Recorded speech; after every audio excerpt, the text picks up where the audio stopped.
Amigas, amigos, bienvenidos a un nuevo programa de entrevistas del diario digital Huerquén Rojo. Hoy día vamos a charlar con Olga Aguirre, quien recientemente ha publicado un artículo en la revista argentina En defensa del marxismo, bajo el título de Boric el restaurador. Y en ese artículo ella analiza con cierta profundidad, diría yo, cuáles han sido las características hasta ahora del gobierno de Gabriel Boric. Sobre eso vamos a hablar con Olga Aguirre y, como siempre, le pedimos a nuestro director Willy Zavala que ponga la tradicional cortina musical del programa y en menos de un minuto estamos de vuelta con ustedes.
¿Qué tal, Olga? Bienvenida a nuestro programa una vez más. Sí, bueno, muchas gracias por la invitación, por considerar el artículo.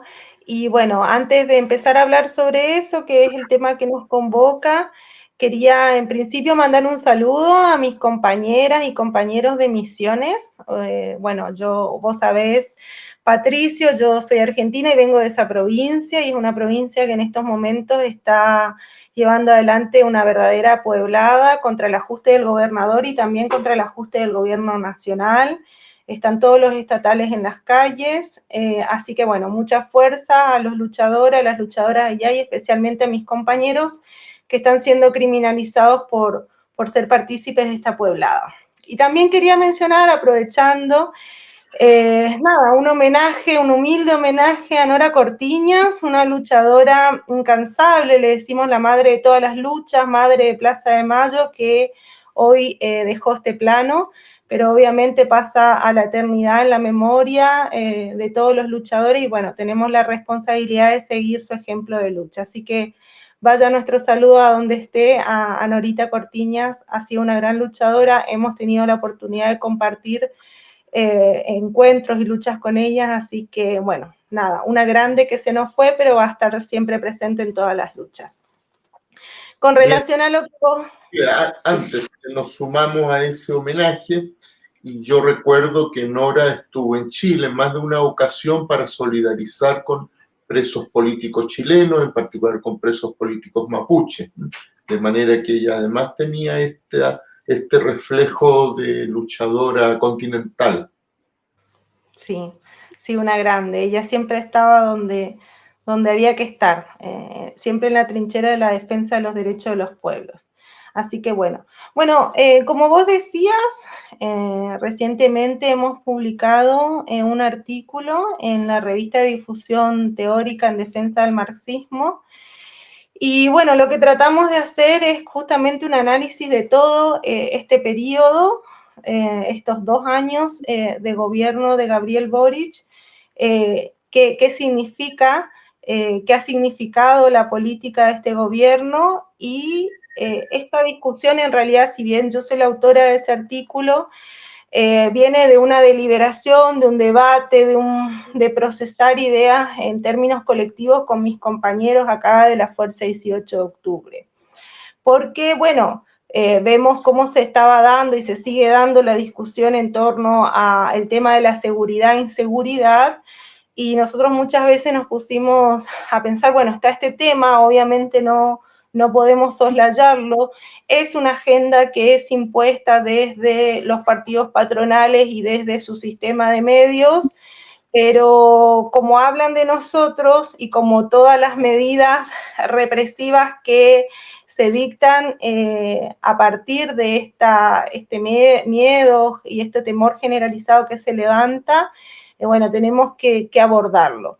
Nosotros lo que pensamos es, bueno, pucha, en principio queremos hablar de nuestras demandas, o sea, de la vivienda, de la educación, de todas las demandas que el pueblo chileno levantó desde las calles en la rebelión popular que comienza el 18 de octubre en el 2019, y sin embargo, todo esto como que pasó a otro plano, y el único tema, el tema excluyente de la conversación pública, mediática, es el tema de la seguridad.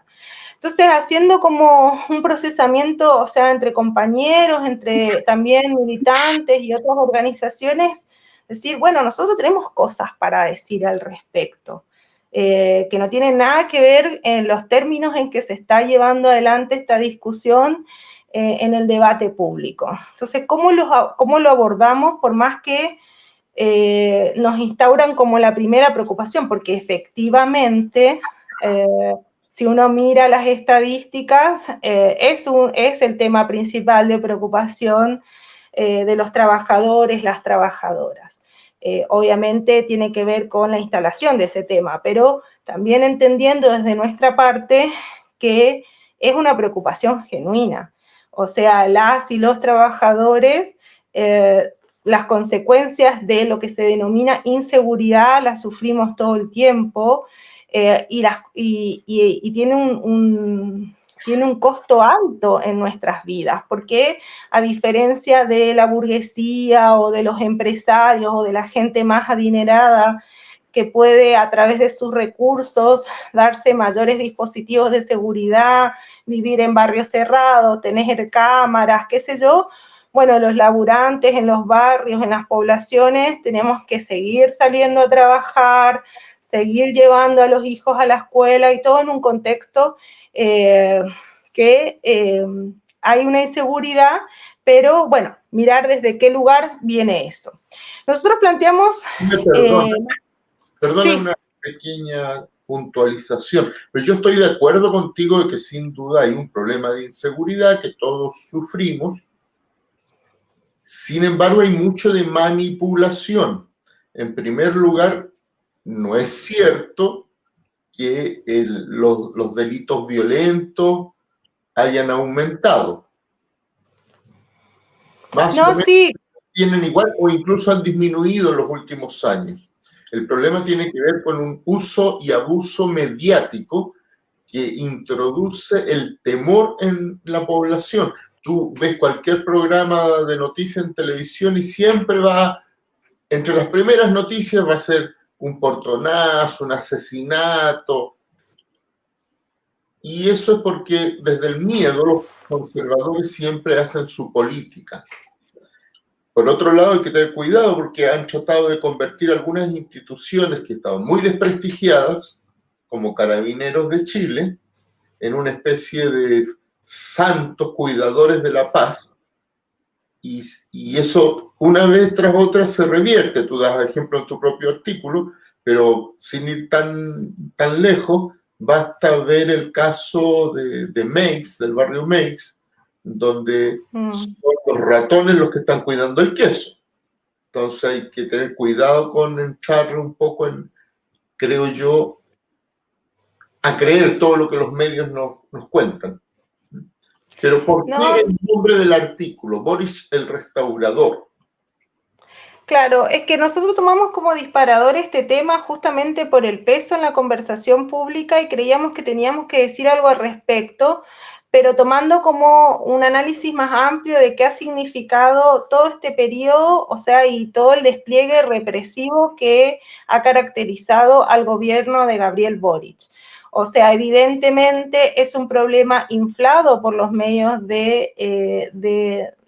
comunicación del sistema del régimen, y obviamente a partir de esto hay una utilización política.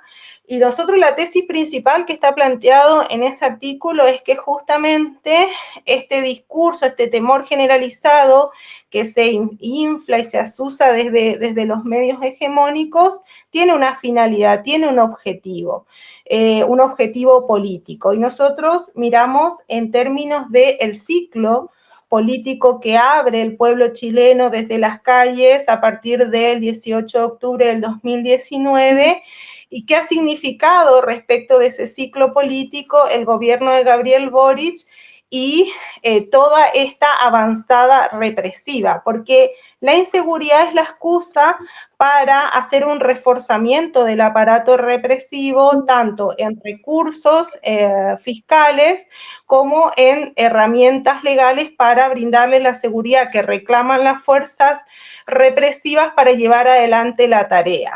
Y nosotros consideramos que la tesis central del artículo es que es esto, o sea, este gobierno que está llamado a contener una situación y de restablecer el equilibrio que fue roto por las masas irrumpiendo en las calles a partir del 2019, y esta es la respuesta represiva del régimen en su conjunto, encabezado por Gabriel Boric.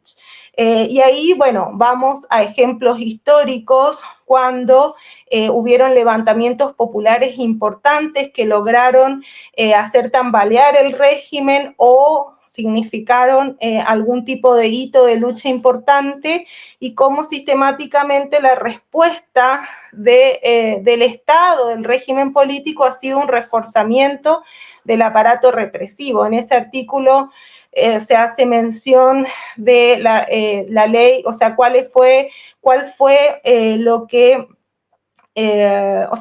objetivo político de la Ley de Seguridad Interior, por ejemplo, que fue la respuesta represiva al levantamiento por el aumento del pasaje del transporte público en 1957. Bueno, la misma dictadura, el mismo golpe de Pinochet ante un levantamiento, un ascenso, mejor dicho, de la clase obrera en conciencia política y en organización política. Entonces, esa es la tesis central del artículo. Para llegar a esa conclusión política, lo que hacemos es desandar todo el discurso y decir, bueno, a ver, ¿realmente les interesa nuestra seguridad? Si fuera el caso que les interesa la seguridad, primero hablemos en términos de la seguridad, en términos amplios. Porque seguridad para la clase obrera es poder acceder a un trabajo con derechos, es acceder a otros derechos elementales como la salud, como la educación, a salarios que alcancen para vivir. Todo eso hace a la seguridad de una familia trabajadora. ¿Sí? Las pensiones, porque el problema de las pensiones no es solo de los viejos, con pensiones miserables, son los familiares más jóvenes que son activos todavía en el trabajo los que tienen que ayudar a mantenerlos. Sí, o sea, entendiendo como entendemos nosotros que la jubilación, las pensiones son un salario, o sea, el salario a un trabajador sí, un salario diferido. Pero claro, o sea, la plata que sea en términos de salario o ya como salario diferido en el formato de jubilación, con esos ingresos miserables que con eso se tienen que garantizar las condiciones mínimas de existencia. Entonces, en esos términos no está tratada la seguridad, o sea, estamos inseguros en términos salariales, en términos de acceso a la vivienda, en términos de acceso a la salud, a la educación. También estamos inseguros en materia de lo que se conoce más comúnmente como inseguridad, o sea, con el tema relacionado a la comisión de delitos, pero ahí ver realmente cómo, o sea, de qué estamos hablando cuando hablamos de inseguridad. Y ahí ver, o sea, el delito organizado, que evidentemente hay un problema de delito organizado que se ha ido incrementando, pero ahí también decir, bueno, si el problema es el delito organizado, que el delito organizado por definición requiere la participación del Estado, sea a través de la justicia, sea a través de las fuerzas represivas, sea a través incluso de gente que está en la legislatura, o sea, de todo el sistema estatal en cualquiera de sus tres poderes, no hay forma de que el narcotráfico, la trata de personas, la venta de armas y el lavado de todo el dinero que se generan en estos negocios pueda llevarse adelante si no es con un aceitado mecanismo que incluye la participación de distintos organismos del estamento público. Entonces, supuestamente nos van a brindar más seguridad aquellos que tienen una alianza estratégica con el crimen organizado. Y ahí es como empezar a desmontar algunas cuestiones que se instalan como verdades y que tenemos que aceptar, porque lo que nos dicen es, primero, que la seguridad no son todas estas cuestiones mínimas que necesitamos para vivir, es solo una parte recortada de lo que ellos hablan como seguridad. Y después que nos presentan como respuesta a esa demanda obvia, lógica de seguridad desde las familias trabajadoras, como que la respuesta va a ser un reforzamiento del aparato represivo, es decir, más pacos, incluso milicos, están pidiendo milicos en las calles, más pacos, más milicos, con más recursos y sobre todo con mayores garantías para llevar adelante su tarea represiva. Y ahí es donde uno tiene que empezar, o sea, por lo menos el trabajo que nosotros nos dimos, empezar a desmontar eso y preguntarnos, a ver, ¿quiénes supuestamente nos van a dar más seguridad?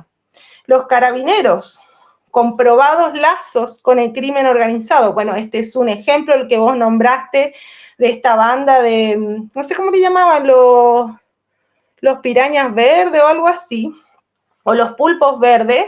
Bueno, esta banda de carabineros que se dedicaba a extorsionar, a amenazar, a cometer una serie de delitos, o sea, una verdadera asociación ilícita. Bueno, en manos de estos carabineros supuestamente va a venir la seguridad, no solo que llevan adelante delitos, sino que tienen un entrelazamiento probado por la justicia burguesa, no por lo que digo yo, lo que podés decir vos, Patricio, probado con bandas criminales relacionadas al robo de autos y a la reducción a la venta de autopartes, con el narcotráfico, con la trata de personas.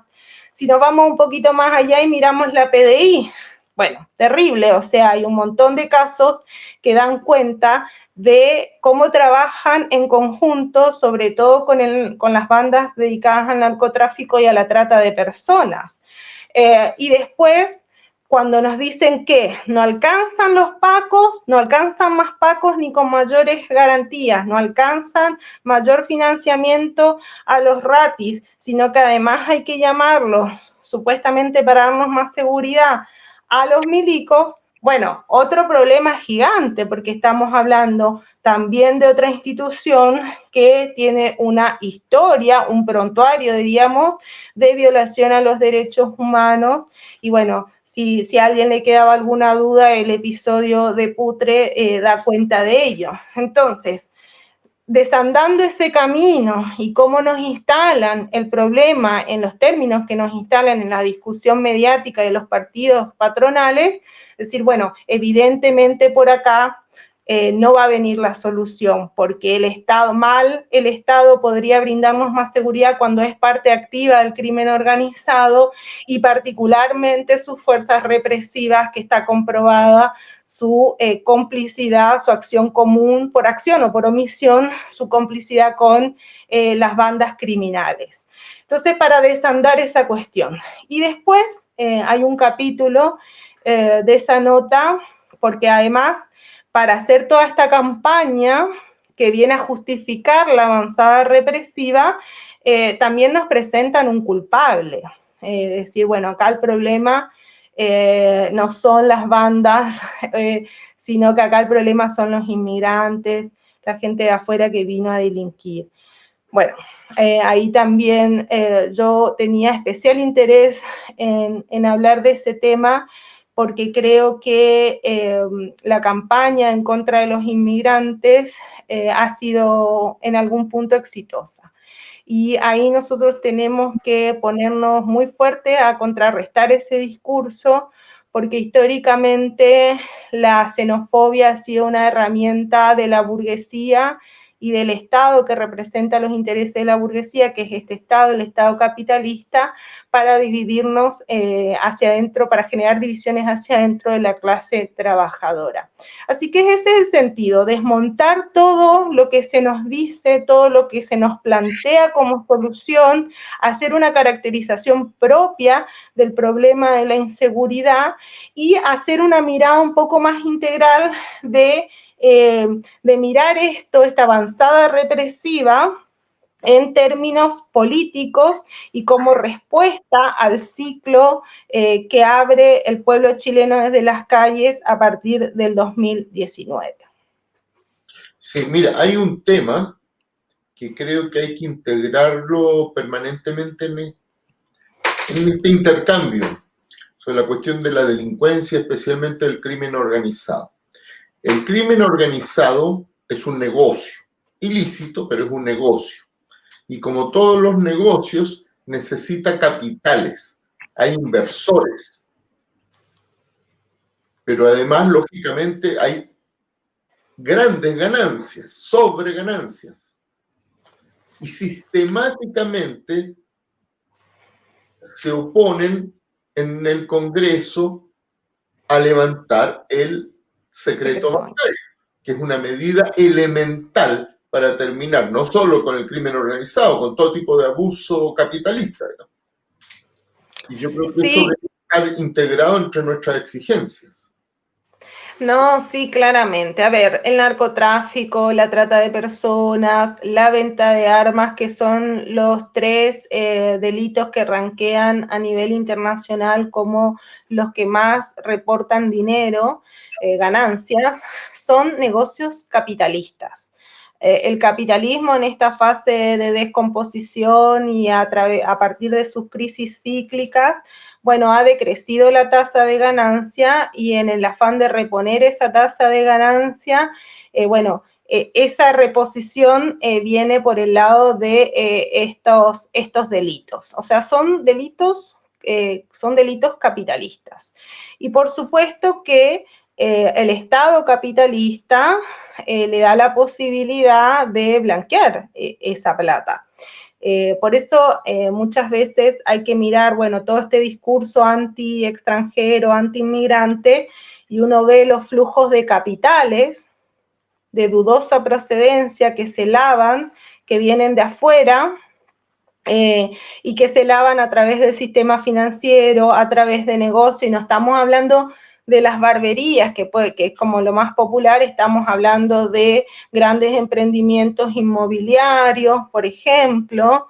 Y bueno, se ha denunciado también inversión en salmonera. Claro, y decir, bueno... de la esquina, donde se lavan los grandes capitales sucios, sí. Claro, o sea, porque hablemos de verdad de las cosas, o sea, sí está bien combatir las barberías, las ópticas y qué sé yo, no digo que eso hay que hacer la vista gorda de eso, pero tampoco podemos comernos el verso de que el gran flujo de dinero que vienen de estos ilícitos se lavan en esos pequeños negocios, o sea, estamos hablando de grandes emprendimientos inmobiliarios y de negocios a gran escala, como por ejemplo las salmoneras. Entonces, obviamente, desde la institucionalidad y las herramientas que tiene el Estado capitalista, va a usar todo eso para resguardar esos negocios. Entonces, el secreto bancario es una de las grandes herramientas y por eso, más allá de que alguno u otro diga demagógicamente, es algo que difícilmente se van a abrir esas puertas para que se pueda poner bajo el escrutinio público todas esas platas, ¿no? Así que por eso siempre nosotros planteamos, desde el programa de transición ya estaba planteado la apertura de los libros. Siempre decimos, a ver, Cuando una empresa dice que está en crisis de apertura de los libros, queremos ver los números, y vale también esa consigna en relación a estos negociados. A ver, si son tan héroes, si son gente abnegada que pone en riesgo su capital para la prosperidad de todo el mundo, de todo el verso que nos dicen, bueno, abran sus cuentas, pónganlo a disposición del escrutinio popular y veamos si no tienen nada que esconder cuál es el temor. Pero bueno, ahí vemos cómo una de las garantías del derecho a la propiedad privada tiene que ver, está sustanciada, tiene que ver con justamente el secreto bancario, y si de esta gente dependiera, no va a levantarse el secreto bancario, o por lo menos no en los términos que nos permitirían investigar a fondo los grandes capitales que se lavan, porque se caga, hablando mal y pronto, se les caga el negocio. Así que ahí están los resguardos institucionales que les da el sistema, el Estado capitalista, para que estos negocios sigan operando. Y en definitiva estas bandas sigan operando con todo lo que eso significa.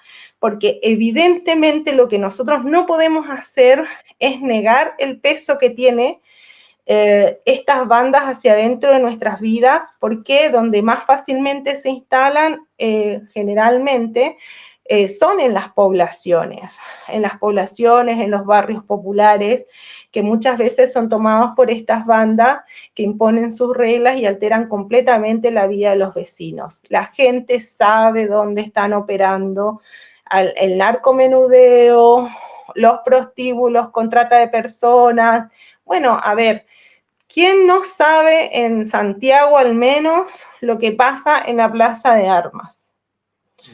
O sea, ahí hay venta de droga, hay trata de personas. No estoy hablando ni siquiera de la prostitución en términos moralistas ni nada. No estoy hablando de la mujer que va a tratar de sacarse unos pesos vendiendo su cuerpo. Estoy hablando de mujeres cautivas que están en departamentos ahí del Portal Fernández Concha, que operan las 24 horas a la luz de quien lo quiera ver, y resulta que le cuesta muchísimo descubrir todo ese entramado criminal a la justicia, a la PDI y a Carabineros. Digo, les cuesta entre comillas, porque evidentemente ellos saben que eso está sucediendo y le garantizan la operatividad a esas bandas.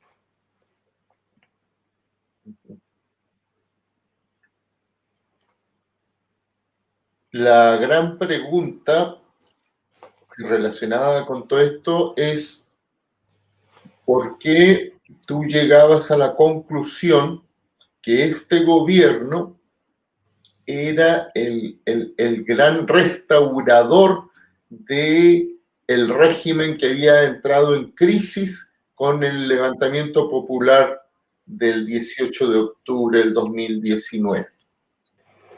Bueno, en principio hay que tener en cuenta que con semejante crisis y semejante remesón del régimen político por acción de las masas, era muy posible de que un gobierno más a la izquierda llegue al poder, porque la burguesía en momentos de crisis agudas como la que se abre en este periodo, recurren a fuerzas políticas que capaz tradicionalmente no han representado sus intereses, pero que tienen también la garantía de que no van a sacar los pies del plato. Entonces, Boric, el gobierno de Boric con su coalición, lo que viene es a ejercer una contención por izquierda, ¿no? Frente a un periodo de ascenso y de rebelión popular.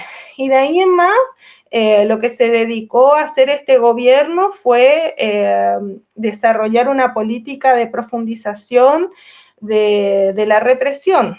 Las leyes, o sea, hay un raconto en ese artículo de las leyes que se han sancionado bajo este gobierno, que tienen que ver, bueno, la ley Naín Retamal, la ley antitomas, el tema de la infraestructura crítica, las reglas del uso de la fuerza y prontamente a salir la reforma a la ley antiterrorista. Entonces, yo una vez le escuché a la Emilia Schneider decir, bueno, paradójicamente en este gobierno han salido más leyes que tienen que ver con la seguridad. Bueno, no, tienen que ver con una respuesta represiva del régimen frente a lo que fue el levantamiento popular. Boric está haciendo el trabajo sucio, que necesita la burguesía, que está usando todo este periodo para que haga este trabajo sucio, por un lado, y para, mientras tanto, organizar el relevo por alguna fuerza política que,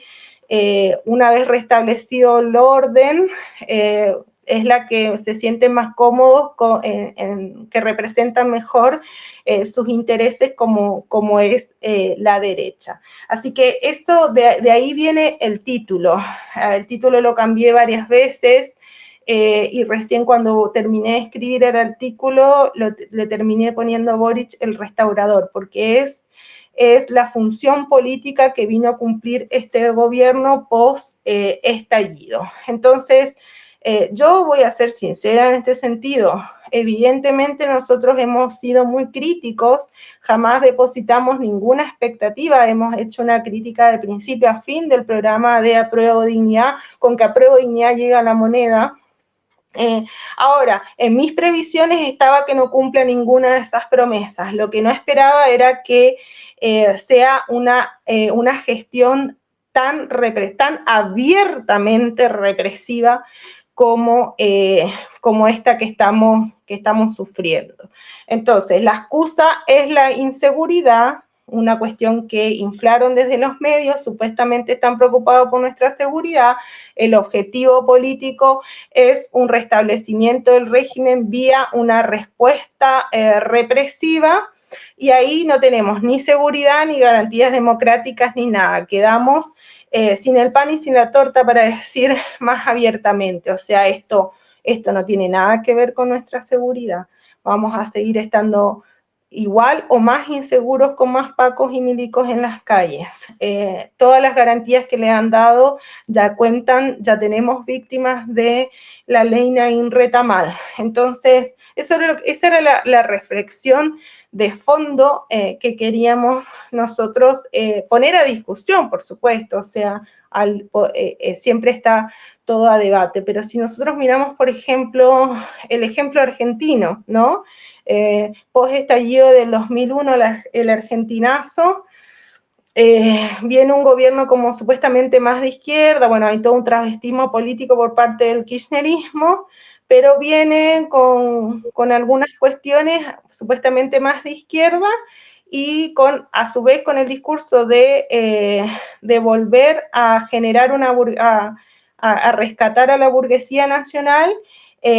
Contiene la situación social y política, logra darle la estabilidad perdida en el 2001 con la gente a las calles, y ahí empieza la avanzada represiva con la sanción bajo el gobierno de los Kirchner de la ley antiterrorista, bueno, la infiltración a organizaciones políticas populares como el Proyecto X, todo a su vez condimentado con un discurso de respeto a los derechos humanos, etcétera, pero en términos políticos concretos, esa fue su función histórica, y uno puede decir que en alguna medida tuvieron cierto éxito, ¿no?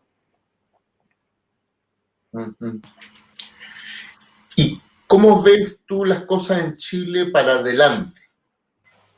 Porque tu artículo, que por cierto, el artículo se llama Boris el Restaurador, y lo pueden buscar en Huerquén Rojo y en otras partes también.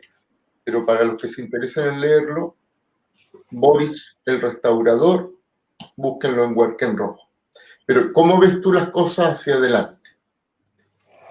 Bueno, de este lado, y partiendo de esta caracterización de este gobierno y del momento político en el que nos encontramos, evidentemente de reflujo, bueno, en adelante lo que nos queda es tener en claro la función histórica que vino a cumplir este gobierno, y la tarea, o sea, la tarea y la obligación y la responsabilidad que tenemos como organizaciones que tributamos en la izquierda revolucionaria es retomar el camino de octubre.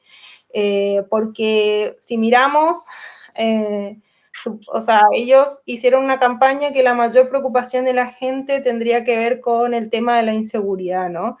Pero la inseguridad en estos términos policíacos, pero en realidad ninguna de las demandas levantadas por el pueblo han recibido respuesta y hoy nos encontramos no igual, sino peor que en el 2019. Así que todas esas reivindicaciones tienen plena vigencia y lo que nos queda es, reorganizarnos, retomar las tareas desde cero, ver cómo avanzamos hacia las organizaciones, a la organización de la clase obrera en términos sindicales, en términos políticos, desde la independencia política también, agotadas ya las expectativas que habían en ciertos sectores respecto de este gobierno, y retomar desde ahí la lucha.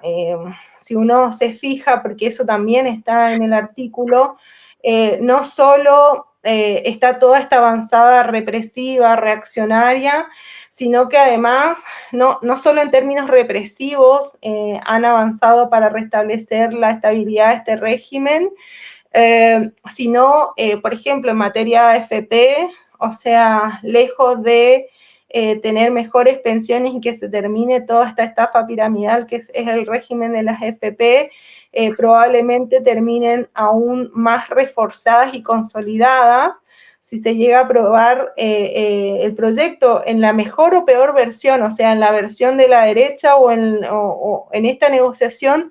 De todas formas, si se llega a aprobar los aportes patronales, sea que el 6% entero vaya a las FP o algunos 2 o 3 puntitos se rescaten para un sistema solidario, en todo caso lo que se está haciendo es consolidar esa estafa y darle más recursos aún a las FP.